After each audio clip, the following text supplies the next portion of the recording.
तो the strongest physical cultivator in the history के episode 22 में हमने देखा था डीमन किंग्सवान साइड के बाहर आकर एंसेस्टर ईचेंग का फेस मास्क लगा लेता है। वहीं बैटलफील्ड में जी और जैंग वैंग के बीच बैटल शुरू हो जाता है और जी जैंग वैंग को अपने फॉर्मेशन से डिफीट कर देती है, जिसके बाद ईचेंग अनाउंस करता है कि जी अकेले ही बाकी के 6 मेजर सेट के साथ फाइट करेगी। तभी जी और बाकी के 6 मेजर सेट्स के 4 डिसाइपल्स बैटलफील्ड में पहुंच जाते हैं। अब एपिसोड 23।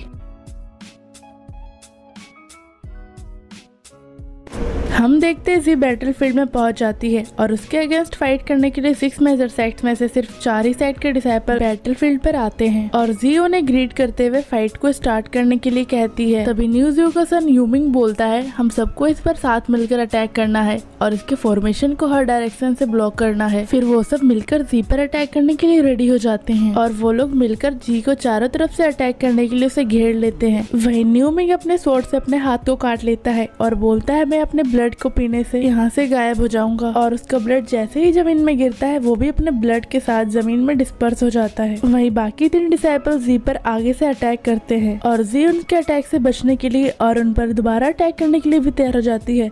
तभी यूमिंग भी उसे पीछे से अटैक करने के लिए उसके पीछे आ जाता है और जैसे ही यूमिंग पीछे से जी पर अटैक करता है वो उस अटैक को डॉज करते हुए दूर हट जाती है। साथ ही वो 3 डिसाइपल्स भी उस पर अटैक कर देते हैं और वो उन्हें भी डॉज कर देती है और तभी जी वहाँ पर एक फॉर्मेशन बनाने लगती है जिसका ऑरा बहुत ज्यादा पावरफुल होता है। वहीं वो डिसाइपल उसे देखते हुए बोलते हैं ये क्या हो रहा है। फिर वो लोग फॉर्मेशन के कारण आसमान से जमीन की तरफ गिरने लगते हैं और गिरते हुए चियन बोलता है मैं आसमान में कब चला गया था। तभी वो तीनों आसमान से जमीन पर पटका जाते हैं जिससे वो थोड़े इंजर्ड भी हो जाते हैं और ऊचेंग बोलता है ये फॉर्मेशन तो कैनकुन रिवर्स्ड फॉर्मेशन है और जी वहाँ पर एक स्क्वायर शेप का फॉर्मेशन बना लेती है। तभी यूमिंग बोलता है हम सबको एयर में ही रहना होगा और यहाँ के करंट स्पेस ओरिएंटेशन से हम सबको फेमिलियर भी होना होगा। तुम लोग क्रिशियल मोमेंट्स पर अपने मॉन्स्टर को ही हर्ट मत करना। तभी जी मुस्कुराते हुए बोलती है एयर में रहना अच्छा नहीं होगा। वही जी अपने फॉर्मेशन की मदद से हवा में उड़ रही होती है। साथ ही वो बोलती है क्योंकि उड़ते रहना बहुत ज्यादा थकाने वाला होता है। तभी यूमिंग बोलता है तो तुम आसमान में मत रहो, क्या तुम मजाक कर रही हो। तभी जी अपना फेस घुमाते हुए बोलती है अच्छा तो तुम इसे भूल जाओ अगर तुम लोग इस पर बिलीव नहीं करना चाहते हो। वही यूमिंग मनी मन बोलता है ये लड़की पता नहीं किस तरह का ट्रिक को यूज कर रही है, हम लोग हार नहीं सकते हैं। तभी ऊचेंग बोलता है ये बहुत ज्यादा एम्बेरेसिंग होगा अगर हम सब हार गए तो। और तभी वो सब मिलकर फिर से जी पर अटैक करने लगते हैं और तभी जी अपने 100 फोल्ड ग्रेविटी फॉर्मेशन को यूज करने लगते और वो सारे डिसाइपल्स फिर से जमीन की तरफ गिरने लगते हैं और यूमिंग बोलता है ये अच्छी बात नहीं है और वो सभी एक साथ जमीन में जोरों से पटका जाते हैं। तभी जी अपने रिवर्स फॉर्मेशन को भी एक्टिवेट कर लेती है और जी उस फॉर्मेशन को बार बार यूज करते हुए उनको ऊपर नीचे घुमाने लगती है जिससे उनकी हालत बहुत ज्यादा खराब होने लगती है। फिर वो उन सबको जमीन में एक साथ पटक देती है जिससे वो सारे बुरी तरह से इंजर्ड हो जाते हैं। वही कंटेस्टेंट में से बैठा एक डिसाइपल जी के स्ट्रेंथ को देखते हुए बोलता है ये तो अनअवेलेबल है, ये फॉर्मेशन मेथड तो कम से कम टियानपिन से एक्टिवेट होता है। तभी दूसरा डिसाइपल बोलता है कि किंग्सवान साइड के पास एक्चुअली अभी भी इस तरह का फॉर्मेशन इनहेरिटेंस है। वही दूसरी तरफ चियन बहुत बुरी तरह से इंजर्ड होता है और वो मनी मन बोलता है ये तो इम्पॉसिबल है, किंग्सवान साइड तो एक 3rd रेट सेक्ट है ना। वही यूमिंग भी बहुत बुरी तरह से इंजर्ड होता है और वो बोलता है ये पॉसिबल नहीं हो सकता है, हम लोग तो उस पर एक बार भी अटैक नहीं कर पाए। तभी जी मुस्कुराते हुए सुप्रीम एल्डर से बोलती है क्या मैं जीत गई। और तभी सुप्रीम एल्डर अनाउंस कर देते हैं कि इस बैटलफील्ड का विनर किंग्सवान साइड की जी है। वहीं ये सुनकर कंटेस्टेंट में बैठे डिसाइपल बहुत ज्यादा शॉक हो जाते हैं और उनमें से एक बोलता है इस रैंकिंग बैटल में तो 6 मेजर सेट्स के डिसाइपल्स एक साथ मिलकर किंग्सवान साइड के अगेंस्ट थे पर किंग्सवान साइड इन सबसे नंबर 1 निकला। तभी दूसरा डिसाइपल बोलता है ये एक्सेप्ट करना बहुत ज्यादा मुश्किल है। वही जानचन बोलता है हेवन और अर्थ रिवर्स्ड फॉर्मेशन ये तो एक बहुत अच्छा फॉर्मेशन है, किंग्सवान साइड के पास तो सच में एक जीनियस है और ऐसा किंग्सवान साइड में 100 सालों में कोई जन्म नहीं लिया था और जैसे ही इसने जन्म लिया ये एक जीनियस बन गई। तभी ईचेंग ये सुनकर बोलता है तुम्हें पोलाइट रहना चाहिए। तभी जानचन बोलता है अब रैंक बैटल खत्म हो चुका है, साथ ही तुम्हारे किंग्सवान सेक्ट ने फर्स्ट पोजीशन को जीत लिया है तो अब हमें हमारे बिजनेस पे आ जाना चाहिए। मुझे कोई मतलब नहीं कि किंग्सवान सेक्ट क्या करने वाला है, चाहे तुम 6 मेजर सेक्ट में से एक बनना चाहते हो या फिर हमें डिस्ट्रॉय करना चाहते हो। तभी वो क्रीपी सा फेस बनाते हुए बोलता है लेकिन अब तो समय आ चुका है कि तुम लोग हेवन एग्जीक्यूशन स्वॉर्ड को बाहर निकाल दो। और ईचेंग बोलता है तुम चिंता मत करो, अभी भी एक पर्सन है जो यहाँ पर अभी तक नहीं आया है। और ये सुनकर जानचन बोलता है क्या कोई और और भी आने वाला है। वही नीज़ू भी ईचेंग की बातें सुन रहा होता है और वो बोलता है सारे 6 मेजर सेक्ट्स तो यहाँ पर प्रेजेंट है, तो और कौन बाकी है जो हेवन एग्जीक्यूशन स्वॉर्ड के लिए कम्पीट करने के लिए क्वालिफाइड है, या फिर इसका कुछ और ही रीजन है। तभी ईचेंग बोलता है ये कहना मुश्किल है कि ये पर्सन इसके लिए क्वालिफाइड है या नहीं, लेकिन हेवन एग्जीक्यूशन स्वॉर्ड उसी के हाथों में है और उसका कोई पर्पस नहीं है, बस वो यहाँ पर तुम लोगों को मारने के लिए आ रहा है। और ये सुनकर वहाँ खड़े 5 सेक्ट के मास्टर शॉक हो जाते हैं और वो बोलते हैं क्या हमें मारने आ रहा है। वहीं लॉर्डकिन बोलती है क्या ऐसा हो सकता है कि वो सच में यहाँ आ रहे हैं। वहीं दूसरी तरफ वो डीमन किंग्सवान सेक्ट में अपने पैर रख देता है और ईचेंग बोलता है देखो वो आ रहा है। तभी ये सुनकर हुआंग यांग बोलता है वो कौन है। तभी जियानचेन मनी मन बोलता है मैं देखना चाहता हूँ कि कौन मुझे मार सकता है। और लॉर्डकिन मनी मन बोलती है क्या ये तुम हो। और हम देखते हैं डीमन जो कि किंग्सवान सेक्ट के एंसेस्टर ईचेंग का फेस बनाकर एग्जीक्यूशन स्वॉर्ड अपने हाथों में लिए बैटलफील्ड पर पहुंच जाता है और वो वहाँ पहुंचते ही बोलता है बहुत लंबे समय से तुम लोगों को देखा नहीं है। तभी जियानचेन बोलता है ये तो किंग्सवान सेक्ट का फाउंडिंग एंसेस्टर ईचेंग है। तब न्यूज़ भी बोलता है ये फिर से वापस आ गया। और तब हुआंग वांग भी उसे देखकर बोलता है ये कैसे पॉसिबल हो सकता है, कोई अपर इलम से लोअर इलम में वापस फिर से कैसे आ सकता है। और वही हम देखते हैं ईक्यान अपने मैजिक से किंग्सवान सेक्ट के एंसेस्टर का पोर्ट्रेट निकाल लेती है और वो उस पोर्ट्रेट को खोलकर डीमन से कंपेयर करने लगती है। साथ ही वो बोलते ये तो एग्जैक्टली वैसे ही सेम है, ये तो एक्चुअली में फिर से वापस आ गया। और वो बहुत ज्यादा शॉक हो जाती है। साथ ही वो मनी मन बोलती है इसीलिए किंग्सवान सेक्ट इस बार इतना कॉन्फिडेंट था, हम लोग इससे कैसे फाइट करेंगे, ये तो इम्पॉसिबल है। वहीं सुप्रीम एल्डर भी अपने एंसेस्टर को देखकर बहुत ज्यादा शॉक हो जाते हैं और उनका मुंह खुला का खुला रह जाता है। तभी वो खुशी से उछलने लगते हैं और बोलते हैं मास्टर आप वापस आ गए, मैं ये पहले से ही जानता था। फिर वो रियल ईचेंग की तरफ फिंगर पॉइंट करते हुए बोलते हैं मुझे ये पहले से ही पता था और अब मैं पक्का हो चुका हूँ कि तुम एंसेस्टर के डिसेंडेंट हो, तो तुम जरूर बहुत पहले से जानते थे ना कि एंसेस्टर वापस आने वाले हैं, इसीलिए तुम हमेशा से इतने कॉन्फिडेंट थे और किंग्सवान सेक्ट से इतने फैमिलियर भी। और तभी ये सुनकर तायू जोरों से हंसने लगती है और वो हंसते हंसते बोलती है मैं तो हंस के मर जाऊंगी। अच्छा तो हस्बैंड